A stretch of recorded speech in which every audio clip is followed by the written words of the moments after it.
ពេលបាត់ធ្វើសង្សារគឺទាំងថាអូនច្បាំងអូនតែខ្លាំងណាស់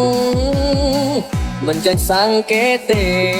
ឃើញតែមុខគីឡូចែងចាំងចឹងបងប្អូនអ្នកគ្នាប្រកាសដឹងហើយថាខ្ញុំមកប្រើប្រាស់ជាមួយនឹង BB គេតែប្រើប្រាស់ជាមួយនឹង BB cream brand ឆ្អិនបងប្អូនអ្នកគ្នាអាចមើលស្បែករបស់ខ្ញុំបានជាមួយនឹង BB cream brand ឆ្អិនហើយឡងគីឡូម៉ែត្របែបហ្នឹងមកខាងណាអាចធ្វើជាម្សៅទំនាស់បាត់បង់ស្នាមបាត់បង់ស្លនិយាយពីរឿងការពារកម្ដៅថ្ងៃវិញគឺខ្ញុំមកលេខ1តែម្ដងបងប្អូន BB របស់គេស្ដាយស្រួលញីចូលស្បែកមកអាប់នឹងទឹកចូលរហូតដល់24ម៉ោងតែប៉ុណ្ណឹងឯងបងប្អូនណាដែលមានបញ្ហាស្បែកមុខខ្លាញ់ទុបចិត្តខ្លាំងមិនល្អខ្លាំងមែនតើហ្មងកាន់តែយូរមកកាន់តែឃើញគីឡូស្អាតបងប្អូនអាចមើលស្បែកមុខខ្ញុំចាក់ស្ដែងបានជារួមទៅខ្ញុំលាបតែមួយតង់ណាបងប្អូនអ្នកគ្នាឡើងម៉ែត្រគីឡូបែបហ្នឹងមកចេញមកបែបស្រាៗក៏ប៉ុន្តែខ្ជូតសាហាវហ្មងបងប្អូនណាកំពុងតែស្វែងរកជាមួយនឹង BB ស្ដាស្រួលញីចូលស្បែកមកសំខាន់ណាការបាត់បង់ស្នាមបាត់បង់ស្លទៅដល់99%ពេលកម្ដៅថ្ងៃបានល្អរីខមមិនដែរបងប្អូនអ្នកគ្នាប្រើជាមួយនឹង BB cream brand ឆ្អិនណាភាពគឺខ្ញុំរ៉េតឲ្យ10លើ10ហ្មងបើនិយាយពីរឿងតម្លៃវិញធូរថ្លៃខ្លាំងមែនតើបងប្អូនអ្នកគ្នាកុំភ្លេចមកពីเพจបញ្ចប់5តក៏បានដែរណាបងប្អូន